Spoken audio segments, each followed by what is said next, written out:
ജീവമൊഴി കാൽവരിനാഥന്റെ സ്നേഹമൊഴി തിരുനിറത്താൽ ജീവനേകും യേശുനാഥന്റെ ജീവമൊഴി ജീവധാര ജീവധാര ജീവധാര.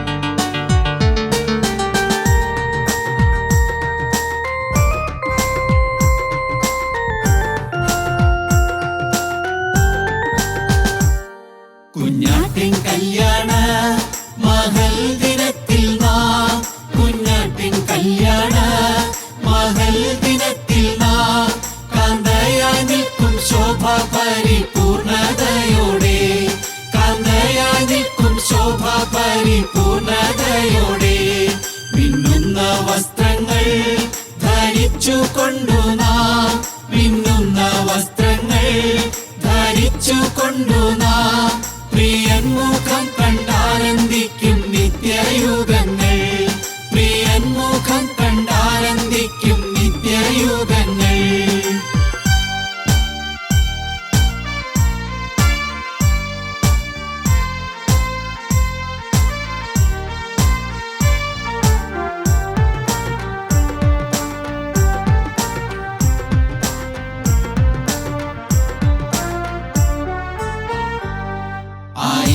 ആയിരം ദൂതന്മാർ ശുശ്രൂഷ ആയിരം ദൂതന്മാർ ശുശ്രൂഷ ലഭിക്കുമെന്റെ പ്രിയനുമായി വാഴും സമയം ലഭിക്കുമെന്റെ പ്രിയനുമായി വാഴും സമയം. നിത്യാനന്ദത്താലൻ ഹൃദയമാതിരം നിത്യാനന്ദത്താലൻ ഹൃദയമാതിരം കവിഞ്ഞൊഴുകും വന്നതി പോൽ ബഹുദൂരമായി കവിഞ്ഞൊഴുകും വന്നതി പോൽ ബഹുദൂരമായി. കുഞ്ഞാട്ടിൻ കല്യാണ മഹൽ ദിനത്തിൽ നാം കുഞ്ഞാട്ടിൻ കല്യാണ മഹൽ ദിനത്തിൽ നാം കാന്തയായി നിൽക്കും ശോഭ പരിപൂർണതയോടെ കാന്തയായി നിൽക്കും ശോഭ പരിപൂർണതയോടെ.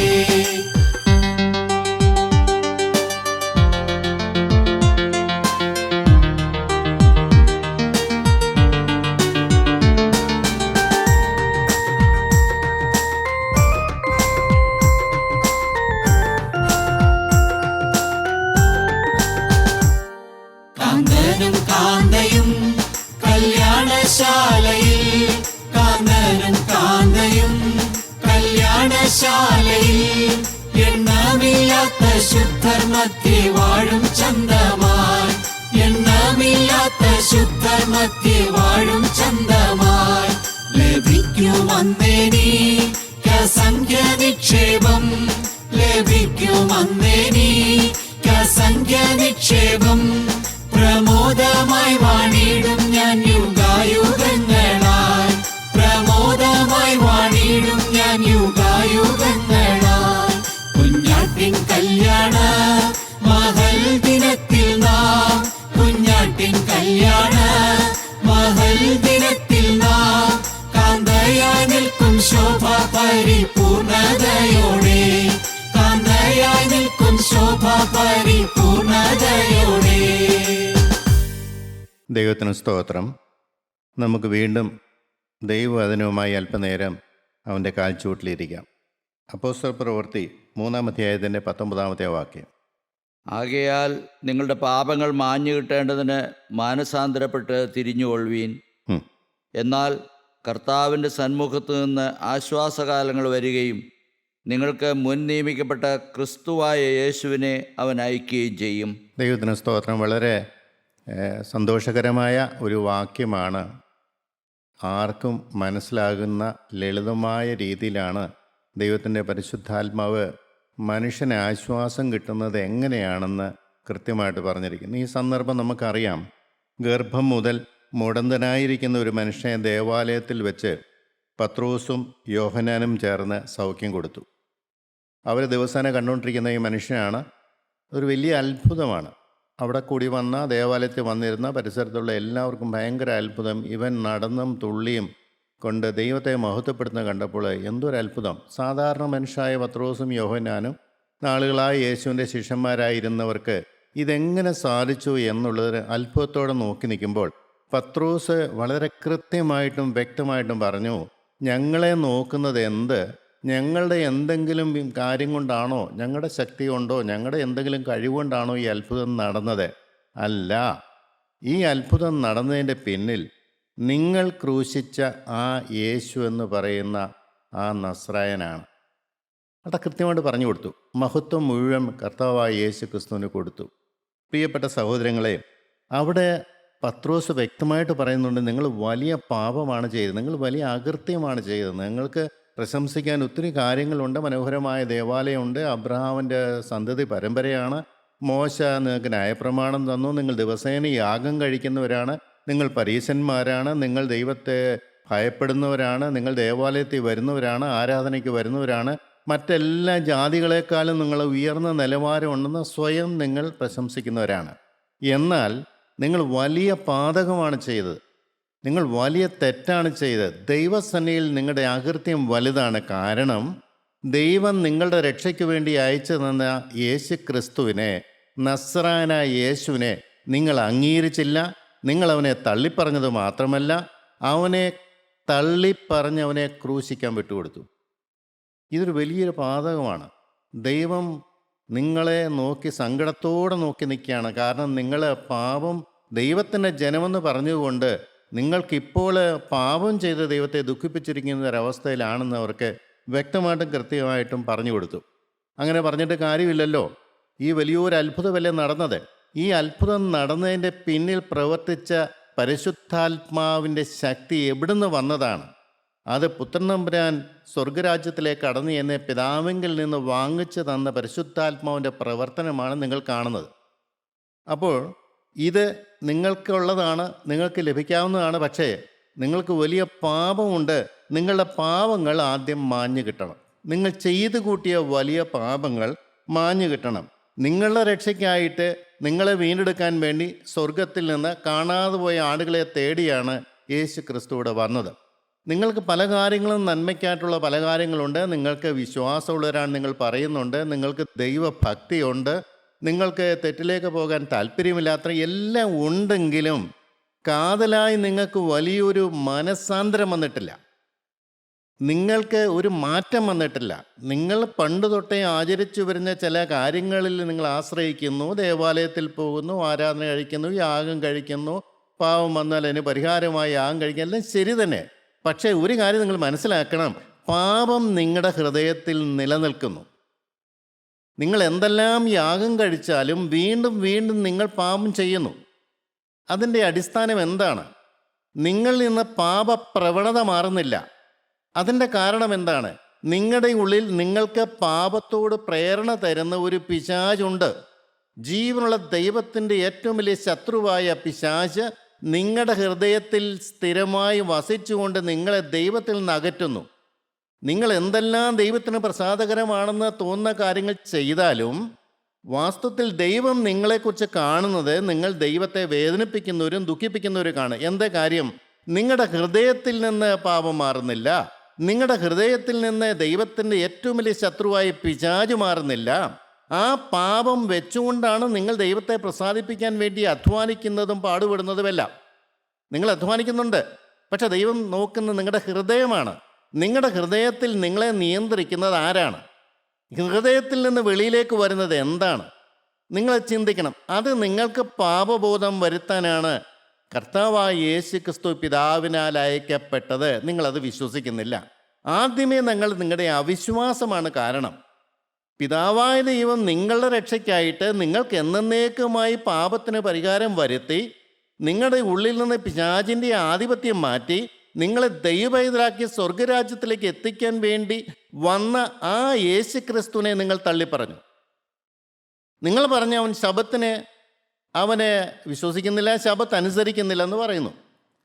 പക്ഷേ അവൻ പറയുന്ന ഒരു കാര്യം എന്താ നിങ്ങളൊന്ന് മനസ്സിലാക്കണം. ശബത്തിൽ സൗഖ്യം കൊടുക്കുന്നതാണോ തെറ്റ്? മനുഷ്യൻ നന്മ ചെയ്യുന്നതാണോ തെറ്റ്? അപ്പോൾ നിങ്ങൾ ചില ആചാരാനുഷ്ഠാനങ്ങളിൽ അടിമപ്പെട്ടുകൊണ്ട് കഴിയുന്നു. പ്രിയപ്പെട്ടവർ, ഇന്നും അനേകർ അങ്ങനെയാണ്. ദേവാലയമുണ്ട്, എല്ലാ സൗകര്യങ്ങളും, ആരാധനകളുണ്ട്, കൂട്ടായ്മകളുണ്ട്, വചനശുശ്രൂഷകളുണ്ട്, എല്ലാം ഉണ്ട്, ശരിയാണ്. പക്ഷേ ഹൃദയത്തിൽ നിന്ന് പിശാചിൻ്റെ ആധിപത്യം മാറുന്നില്ല. മനുഷ്യൻ ഇപ്പോഴും പഴയ മനുഷ്യനായിട്ട് തന്നെ നിൽക്കുന്നു. ജന്മന മനുഷ്യൻ പാപത്തിൽ പിറന്നവനാണെങ്കിലും പാപത്തിന് പ്രോണാണെങ്കിലും പാപം ചെയ്യുന്നവനാണെങ്കിലും ഒരു മാനസാന്തരം ജീവിതത്തിൽ വരാതെ അവനിൽ നിന്ന് പാപം മാറുകയില്ല. പിശാചിൻ്റെ ആധിപത്യം മാറി ജീവനുള്ള ക്രിസ്തുവിൻ്റെ ആധിപത്യം ആ ഹൃദയത്തിൽ സ്ഥാപിക്കപ്പെടാതെ ഒരു മനുഷ്യൻ ദൈവത്തെ പ്രസാദിപ്പിക്കാൻ കഴിയില്ല. അതാണ് പാപം മാഞ്ഞു കിട്ടണം. ജന്മനാ ഉള്ള പാപമുണ്ട്, നാം ഈ ഭൂമി ജീവിക്കുമ്പോൾ ചെയ്യുന്ന പാപമുണ്ട്. ഇത് രണ്ടും അവിടെ കിടക്കുകയാണ്. ഓരോ ദിവസവും പാപം കൂടി വരികയാണ്. ഇതിനെന്ത് പരിഹാരം? മൃഗത്തെ യാഗം കഴിച്ചാൽ പാപത്തിന് പരിഹാരം കിട്ടുമോ?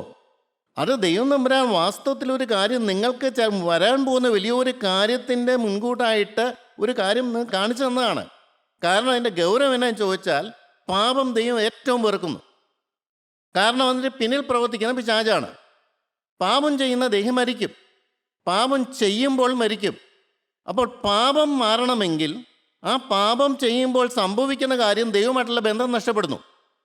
പിന്നെ അവൻ എത്ര പ്രാർത്ഥിച്ചാലും ദൈവം കേൾക്കയില്ല.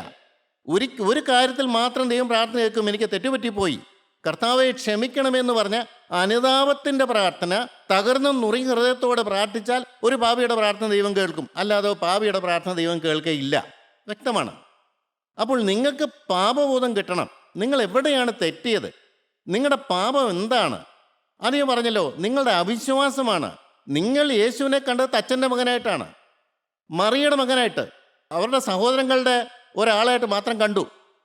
പക്ഷേ അവൻ പിതാവായ ദൈവത്താൽ അയക്കപ്പെട്ട് നിങ്ങളുടെ രക്ഷയ്ക്ക് വേണ്ടി അയക്കപ്പെട്ടവനാണ്, നിങ്ങളെ രക്ഷിക്കാൻ വന്നവനാണ്. അവനെ നിങ്ങളെ തള്ളിപ്പറഞ്ഞു, ക്രൂശിച്ചു. ഇതാണ് ഏറ്റവും വലിയ പാപം. മൃഗബലി കൊണ്ട് നിങ്ങളുടെ പാപം മാറുന്നില്ല. വാസ്തവം പറഞ്ഞു കഴിഞ്ഞാൽ ഒരു ജീവനുള്ള മൃഗം അല്ല, ജീവൻ ഹോമിക്കപ്പെട്ടാൽ മാത്രമേ മനുഷ്യൻ്റെ പാപത്തിന് പരിഹാരം പറ്റുള്ളൂ. രക്തത്താൽ മാത്രം. പാപം ചെയ്യാത്ത ഒരു മൃഗം പാവിക്ക് വേണ്ടി മരിക്കുന്നതാണ് അന്നത്തെ കാലത്തെ മൃഗബലി എന്ന് പറയുന്നത്. അതാണ് നിങ്ങളുടെ ആശ്രയം. അത് ചെയ്താൽ മതിയല്ലോ എന്നാണ് പറയുന്നത്. ഇന്നും അനേകർ അങ്ങനെയാണ്. പ്രാർത്ഥിച്ചാൽ പോരെ, ദേവാലയത്തിൽ പോയാൽ പോരെ, അല്ല ഇന്ന് കുറച്ചുകൂടെ ഗൗരവമായിട്ട് പറഞ്ഞ് ഏറ്റു പറഞ്ഞാൽ പോരെ എന്നാണ് ചോദിക്കണേ. ഒരു പാവം വന്നു, ദേഷ്യം വന്നു, അല്ല കോപം വന്നു, ഏറ്റു പറഞ്ഞാൽ പോരെ, ദൈവം ക്ഷമിക്കുന്നുണ്ടല്ലേ? 7 വട്ടം ക്ഷമിക്കുന്നതാണ് പറഞ്ഞത്. പ്രിയപ്പെട്ടവരെ, പാപത്തിൻ്റെ ഗൗരവം നിസ്സാരമായി കാണുകയാണ്. അങ്ങനെയല്ല. പാപത്തിന് പരിഹാരം യേശുക്രിസ്തുവിൻ്റെ രക്തമേ ഉള്ളൂ. ഏതെങ്കിലും ഒരു മനുഷ്യൻ പാപം ചെയ്താൽ അവൻ്റെ ആ പാപം മാഞ്ഞു കിട്ടണമെങ്കിൽ യേശുവിൻ്റെ രക്തം അവിടെ വീഴണം. എങ്ങനെയാണ് യേശുവിൻ്റെ രക്തം വീഴുന്നത്? യേശുവിൻ്റെ കുരിശിൻ ചൂട്ടിൽ ചെന്നുകൊണ്ട് ആ രക്തത്തിൽ ആശ്രയിക്കുമ്പോൾ മാത്രമാണ്. പോരാ, ഇനി പാപം ചെയ്യരുതെന്ന് തീരുമാനം എടുക്കണം. ഇതാണ് നമ്മളെ സംബന്ധിച്ച് ഏറ്റവും വലിയ പ്രയാസമുള്ള കാര്യം. നമ്മൾ ഏറ്റു പറയും, പക്ഷെ വീണ്ടും പാപം വരും. അപ്പോൾ പാപം മാഞ്ഞു കിട്ടിയാലും വീണ്ടും പാപം അവിടെ നിൽക്കുന്നു. അതുകൊണ്ട് ദൈവത്തിലും പ്രസാദകരമാകുന്നില്ല. പത്രോസ് വ്യക്തമായിട്ട് പറഞ്ഞു, നിങ്ങളുടെ പാപം മാഞ്ഞു കിട്ടണം. അതിനെന്തു വേണം?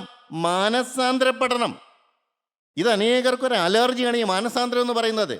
പ്രിയപ്പെട്ടവരെ, ദൈവത്തിൻ്റെ വേദപുസ്തകത്തിൽ തന്നിരിക്കുന്ന ഏറ്റവും മനോഹരമായ വാക്കാണ് മാനസാന്തരം എന്ന് പറഞ്ഞാൽ മനുഷ്യന് വരുന്ന മാറ്റം. ക്രിസ്ത്യ ജീവിതത്തിൻ്റെ അടിസ്ഥാനം മനുഷ്യന് വരുന്ന മാറ്റമാണ്. ദൈവത്താൽ വരുന്ന മാറ്റം, ദൈവത്തിൻ്റെ ആത്മാവിനാൽ വരുന്ന മാറ്റം, ദൈവം ഇടപെടുമ്പോൾ വരുന്ന മാറ്റം, മനുഷ്യൻ്റെ കാഴ്ചപ്പാടിലുള്ള മാറ്റം, ചിന്താഗതിയിലുള്ള മാറ്റം, അവൻ്റെ കാഴ്ചപ്പാടിലുള്ള മാറ്റം, അവൻ്റെ ലാക്കും ലക്ഷ്യവും മാറുന്നു. മനുഷ്യൻ അടി തൊട്ട് മുടി വരെയും മാറണം. വചനം കൊണ്ട്, യേശുക്രിസ്തുവിനെ കൊണ്ട്, യേശുക്രിസ്തുവിൻ്റെ ക്രൂശിനെ കൊണ്ട്, അവൻ്റെ രക്തം കൊണ്ട് പാപത്തിന് പരിഹാരം വരണം. കഴിഞ്ഞകാല പാപങ്ങൾ ക്ഷമിച്ചു കിട്ടണം. 1. 2, ഇനി പാപം ചെയ്യാനുള്ള പ്രവണതയോടെ മാറണം. ദൈവത്തിന് വസിക്കാൻ കൊള്ളാവുന്ന കൂടാരമായിട്ട് ഈ മനുഷ്യൻ തീരണം. അപ്പോസ്തല പ്രവൃത്തി തന്നെ പറയുന്നു, അറിയായ്മയുടെ കാലങ്ങളെ ദൈവം കണക്കിടാതെ ഇപ്പോൾ എല്ലാവരും എല്ലാ സ്ഥലത്തും ഉള്ളവരും മാനസാന്തരപ്പെടണം. മാനസാന്തരം കൂടിയേ കഴിയുള്ളൂ. സ്വതവേ നല്ലവനായോ നന്നായിട്ട് ജീവിച്ചാലോ ഒരിക്കലും ദൈവം ആ വ്യക്തിയിൽ പ്രസാദിക്കുകയില്ല. നമുക്ക് പാപം കൂടാതെ ജീവിക്കാൻ പറ്റുമായിരിക്കും, പ്രകടമായ പാപമില്ലാതെ. നന്മ പ്രവൃത്തി ചെയ്യാമായിരിക്കും, മനുഷ്യരുടെ മുമ്പിൽ നല്ലത് പേര് ലഭിക്കാമായിരിക്കും. പക്ഷേ ദൈവം അത് പ്രസാദിക്കുകയില്ല. ദൈവം പ്രസാദിക്കണമെങ്കിൽ മനസ്സിന് മാറ്റം വരണം, കാഴ്ചപ്പാടിൽ മാറ്റം വരണം. ആരെ കൊണ്ട്? യേശുവിൻ്റെ വചനം കൊണ്ട്, യേശുവിൻ്റെ കുരിശുമരണം കൊണ്ട്, യേശുവിൻ്റെ രക്തം കൊണ്ട്, പരിശുദ്ധാത്മാവിനെ കൊണ്ട്. വളരെ കൃത്യമാണ് ഈ കാര്യങ്ങൾ. ഇന്നും അനേകർ ഈ കാര്യം മനസ്സിലാക്കുന്നില്ല. അവർ പാപം ഏറ്റുപറയുന്നുണ്ട്, ഒരു തീരുമാനമൊക്കെ എടുക്കുന്നുണ്ട്, എല്ലാം ശരിയായെന്ന് വിചാരിക്കും, തൽക്കാലം ഒരു കൃപ കിട്ടുന്നുണ്ട്, ശരിയാണ്. പക്ഷേ നിലനിൽക്കയില്ല. നിക്കോദീമസിനോട് കർത്താവ് വ്യക്തമായിട്ട് പറയുന്നു, നിനക്ക് എന്തെല്ലാം കാര്യങ്ങൾ അറിയാമെങ്കിലും, നീ ഉപദേഷ്ടാവാണെങ്കിലും നിനക്ക് ഒരു കാര്യം അറിയാൻ പാടില്ല, വീണ്ടും ജനിക്കണം എന്നുള്ള കാര്യം, ഒരു ശിശു മനസ്സ് കിട്ടണം എന്നുള്ള കാര്യം, അപ്പനും അമ്മയും തന്ന സ്വഭാവം മാറണം എന്നുള്ള കാര്യം നിനക്ക് അജ്ഞാതമാണ്. ഒരു കൊച്ചുകുട്ടിയെപ്പോലെ സംശയം ചോദിക്കുകയാണ് നിക്കോദീമോസ്. പ്രിയപ്പെട്ടവരെ, കർത്താവ് വ്യക്തമായിട്ട് പറഞ്ഞു, നീ വീണ്ടും ജനിച്ചേ പറ്റുള്ളൂ. വചനത്താൽ, ക്രിസ്തുവിൻ്റെ വചനം നിന്റെ ഹൃദയത്തിലേക്ക് വന്ന് നിന്റെ ഹൃദയത്തിൽ വലിയൊരു മാറ്റം ഉണ്ടാകണം. എനിക്ക് തെറ്റുപറ്റിപ്പോയി, എൻ്റെ കാഴ്ചപ്പാട് തെറ്റിപ്പോയി, ഞാൻ ദൈവത്തെ വേദനിപ്പിച്ചാണ് ജീവിക്കുന്നത്, ഇപ്പോൾ ഞാൻ അടിമനുഖത്തിലാണ്, പിശാചിൻ്റെ അടിമനുഖത്തിലാണെന്നുള്ള കാര്യം മനസ്സിലാക്കിയിട്ട് കള മാറ്റിച്ചവിട്ടുക. പ്രിയപ്പെട്ടവരെ, സത്താൻ്റെ അടിമനുഖത്തിൽ നിന്ന് ക്രിസ്തുവിൻ്റെ കാഴ്ചവൂട്ടിലേക്ക് വരിക. ഇതാണ് ഈ മാനസാന്തരം എന്ന് പറയുന്നത്. അത് എന്നേക്കുമായിട്ടുള്ള ഒരു മാറ്റമാണ്, മരണത്തോളം നിലനിൽക്കേണ്ട ഒരു മാറ്റമാണ്. തൽക്കാലം യോഗത്തിന് വരുമ്പോൾ കൈ പൊക്കുമ്പോൾ കിട്ടുന്ന മാനസാന്തരമൊന്നുമല്ല, ഒരു വചനം കേൾക്കുമ്പോൾ കിട്ടുന്ന മാനസാന്തരമൊന്നുമല്ല. വ്യക്തമായും കൃത്യമായും എൻ്റെ ഇതുവരെയുള്ള ജീവിതം തെറ്റിപ്പോയി, എൻ്റെ ഇതുവരെയുള്ള ജീവിതം ഞാൻ പിശാചിൻ്റെ പ്രസാദിപ്പിച്ച് ഞാൻ ജീവിച്ചു പോയി, ഇതുവരെയുള്ള ജീവിതം ലോകത്തിന് വേണ്ടി ഞാൻ ജീവിച്ചു പോയി, ലോക സുഖങ്ങൾക്ക് വേണ്ടി ഞാൻ ജീവിച്ചു പോയി, എൻ്റെ സ്വന്തം ഇഷ്ടത്തിന് ഞാൻ ജീവിച്ചു പോയി, സുഖ സൗകര്യങ്ങൾ നേടാൻ ഞാൻ ജീവിച്ചു പോയി, എനിക്കും എൻ്റെ കുടുംബത്തിന് വേണ്ടി ഞാൻ ജീവിച്ചു പോയി. യാക്കോബ് പറയുന്നുണ്ട്, ഇനി എൻ്റെ സ്വന്തം കുടുംബത്തിന് വേണ്ടി ഞാൻ എപ്പോൾ കരുതും. കുടുംബത്തിൻ്റെ രക്ഷ വിഷയമായിരുന്നില്ല, എൻ്റെ രക്ഷ വിഷയമായിരുന്നില്ല, കുടുംബത്തിൻ്റെ രക്ഷയും വിഷയമായിരുന്നില്ല. പ്രിയപ്പെട്ടവരെ, അതുകൊണ്ടാണ് അറിയായ്മയുടെ കാലം ദൈവം ക്ഷമിച്ചു തരും. പക്ഷെ നീ മാനസാന്തരപ്പെടണം.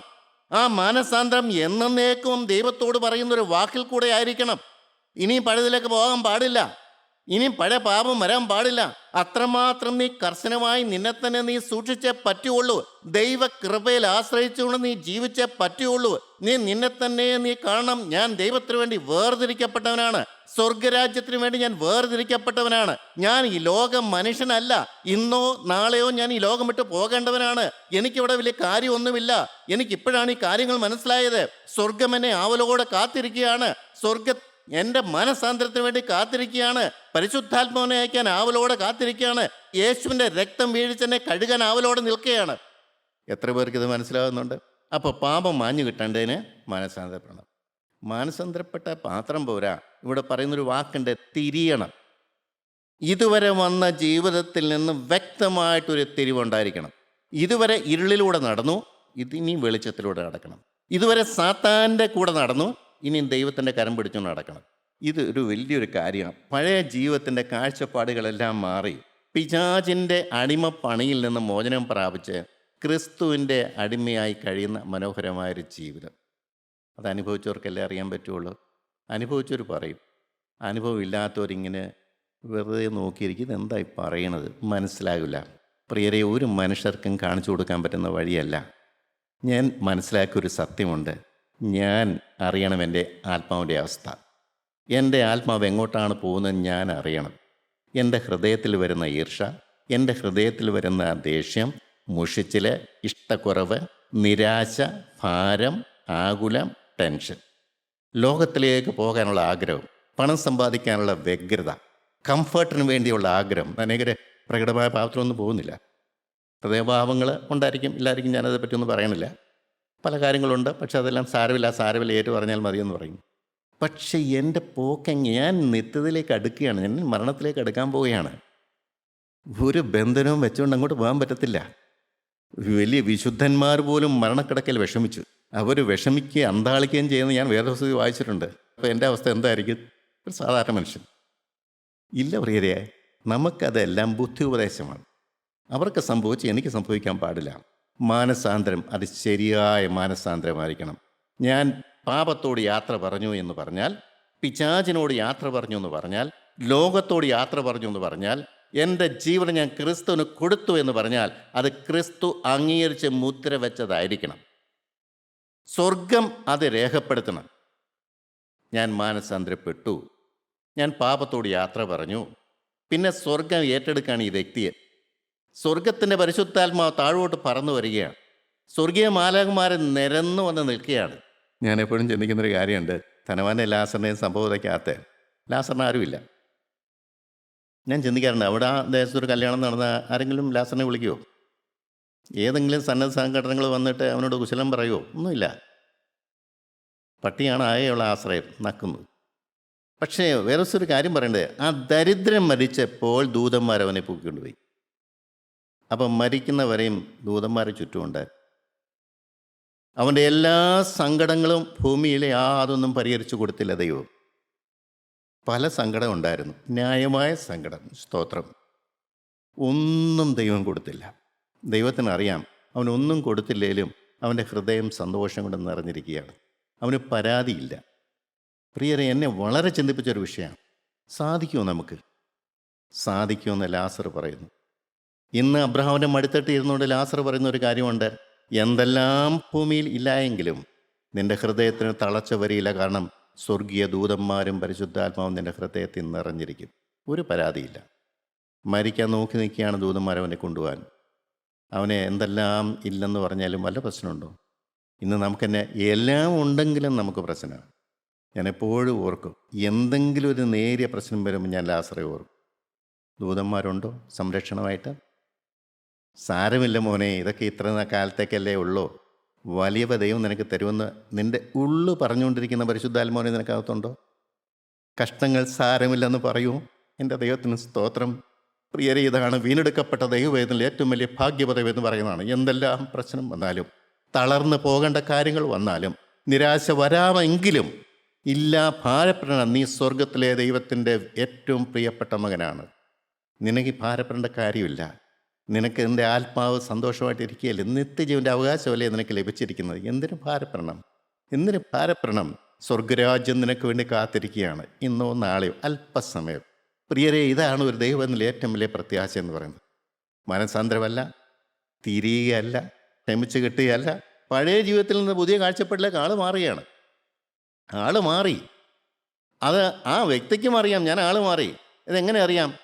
പഴയ കാര്യങ്ങൾ നമ്മുടെ മനസ്സിലേക്ക് കടന്നു വരുമ്പോൾ അതൊരു എൻജോയ്മെൻ്റ് ഇല്ല. പഴയ കൂട്ടുകാരുണ്ട്, ഇല്ല, അല്പം പോലും അതിനോട് ചേരണം താല്പര്യമില്ല. പഴയ താല്പര്യങ്ങളുണ്ട്, ഇല്ല, അതിനോട് താല്പര്യമില്ല. ഒരു കാര്യം, കർത്താവേ നീ എൻ്റെ കൂടെ വരികയാണെങ്കിൽ ഞാൻ പോകാം, അല്ലെ ഞാൻ പോവില്ല. എവിടെങ്കിലും ഒന്ന് പോകണം, കർത്താവിനോട് പറഞ്ഞ, കർത്താവേ നീ എൻ്റെ കൂടെ വരുമോ? സ്വർഗത്തിലെ മാലാഖമാരുടെ പ്രൊട്ടക്ഷന് കിട്ടുമോ? ഞാൻ പോകാം, അല്ലെ ഞാൻ പോവില്ല. ഞാൻ പോകണം, നിനക്ക് താല്പര്യമുണ്ടോ? ഞാൻ പോകാം, അല്ലെ ഞാൻ പോവില്ല. പഴയതെല്ലാം നമ്മുടെ ഹൃദയത്തിൽ താല്പര്യം അങ്ങ് മാറുക. കാരണം ഒരു പുതിയ സാമ്രാജ്യം അവിടെ തുടങ്ങുകയാണ്. സ്വർഗരാജ്യം നമ്മുടെ ഹൃദയത്തിൽ തുടങ്ങുമ്പോൾ സ്വർഗത്തിൻ്റെ താല്പര്യങ്ങളെ അവിടെ നടക്കുകയുള്ളൂ. ബാക്കിയെല്ലാം നമ്മളങ്ങ് വിടുകയാണ്. അതിനകത്ത് എനിക്കൊരു സ്റ്റാൻഡുണ്ട്. ഞാനാണ് ആ തീരുമാനം എടുക്കേണ്ടത്. എനിക്ക് വേണ്ട വേണ്ട എന്ന് പറയാനുള്ള തീരുമാനം എൻ്റേതാണ്. എനിക്ക് ഈ കൃപയെല്ലാം കിട്ടിയിട്ടും എനിക്ക് പോകാം, എൻ്റെ പഴയ പോലെ ജീവിച്ചു പോകാം. ആത്മാവങ്ങ് പോവും, മനുഷ്യനറിയില്ല. സാക്ഷിയൊക്കെ പറഞ്ഞുകൊണ്ടിരിക്കും, ഇത്ര കാലത്ത് മുമ്പ് എനിക്ക് ദൈവം കൃപ വന്നു, എനിക്ക് ആ അനുഭവം കിട്ടി, എനിക്ക് പാപത്തിന്മേൽ ജയം കിട്ടി, അതൊക്കെ പറയുകയൊക്കെ ചെയ്യും. പക്ഷേ ആത്മാവ് പോയത് അറിയില്ല. കാരണം എന്താ? നമ്മുടെ തുരുത്ത് പഴയതാണ്, തുരുത്തി മാറിയിട്ടില്ല. തുരുത്തി മാറിയില്ലെങ്കിൽ വീഞ്ഞും പോവും, തുരുത്തിയും പോവും. പറഞ്ഞിട്ട് കാര്യമില്ലല്ലോ പ്രിയപ്പെട്ടവരെ. അപ്പോൾ തിരിവെന്ന് പറയുന്നത് നമ്മൾ എപ്പോഴും ശ്രദ്ധിക്കേണ്ട ഒരു കാര്യമാണ്. എൻ്റെ കാഴ്ചപ്പാട് മാറിയോ? എൻ്റെ ചിന്താഗതി മാറിയോ? എൻ്റെ സംസാരം. ഒരു ചെറിയ ഉദാഹരണം പറഞ്ഞ് ഞാൻ തമാശ പറയുന്ന മനുഷ്യനായിരുന്നു. അല്ല, എന്നെ തെറ്റെന്ന് ഞാൻ ചിന്തിച്ചു. അത് വലിയ പാപമാണ് പ്രിയപ്പെട്ടവരെ. മറ്റുള്ളവരെ സുഖിപ്പിക്കാനാണ് എൻ്റെ ലക്ഷ്യം. അവരുടെ മുമ്പിൽ ഒരു നല്ലതെന്ന് പേര് കിട്ടാൻ വേണ്ടി സുഖിപ്പിക്കുന്നു. പാപമാണ്, കൃത്യമായിട്ട് പാപമാണ്. നിന്റെ വാക്ക് ഉവ്വ എന്ന് പറഞ്ഞാൽ ഉവ്വ, ഇല്ല എന്ന് പറയില്ല. തമാശ പറയുമ്പോൾ ചിലപ്പോൾ വ്യാജമൊക്കെ കയറി വരും. ദൈവം ദുഃഖിക്കുന്നു.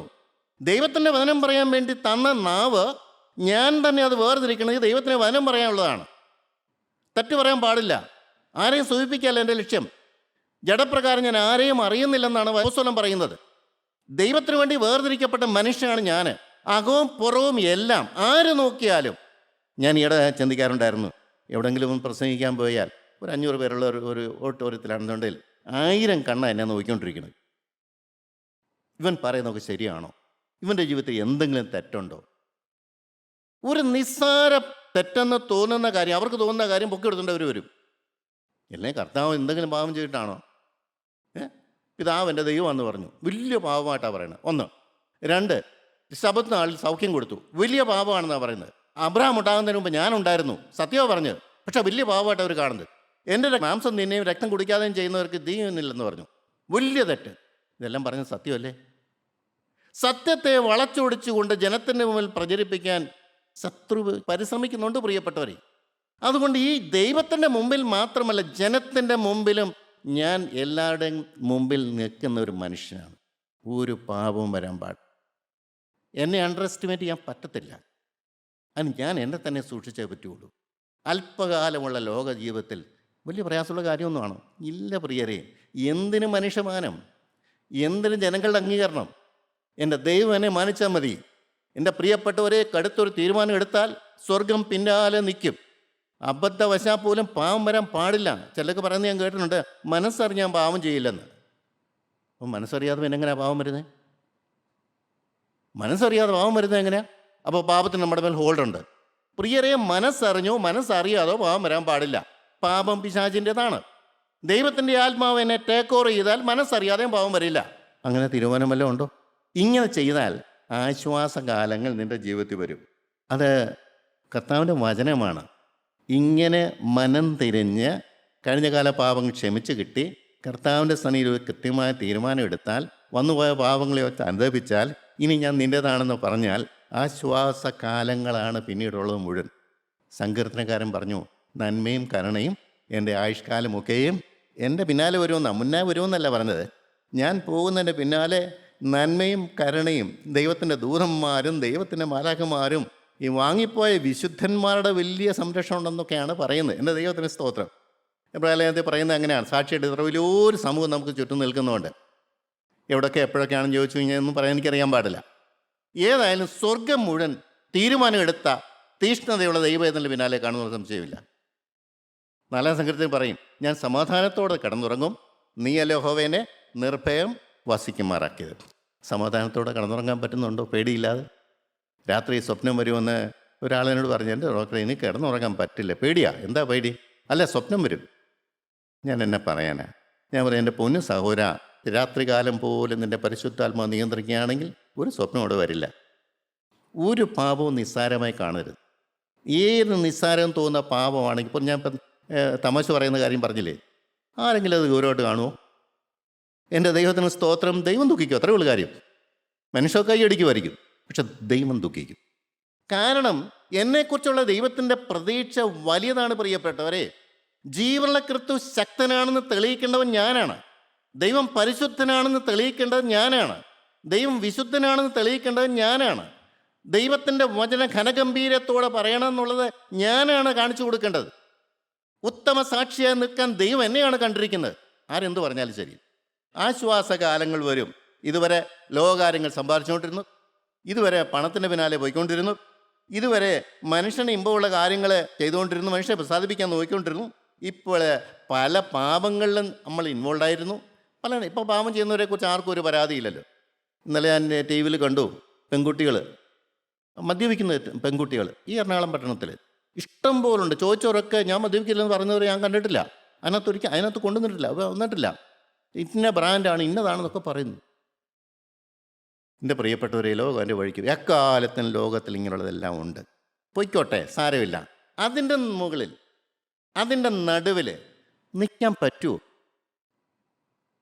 പറ്റുമോ? വ്യത്യസ്തനായി ആൾക്കാർ പലതും പറഞ്ഞോളൂ, നമുക്കെന്നാ വേണം? എന്നെ കാണുമ്പോൾ ജനങ്ങൾ പറയുമോ, ഇവൻ വ്യത്യസ്തനാണ്? എൻ്റെ ദൈവത്തിന് സ്തോത്രം പ്രിയരെ. അങ്ങനെ ആക്കാനാണ് ദൈവം എന്നെക്കുറിച്ച് പ്ലാൻ ചെയ്തിരിക്കുന്നത്.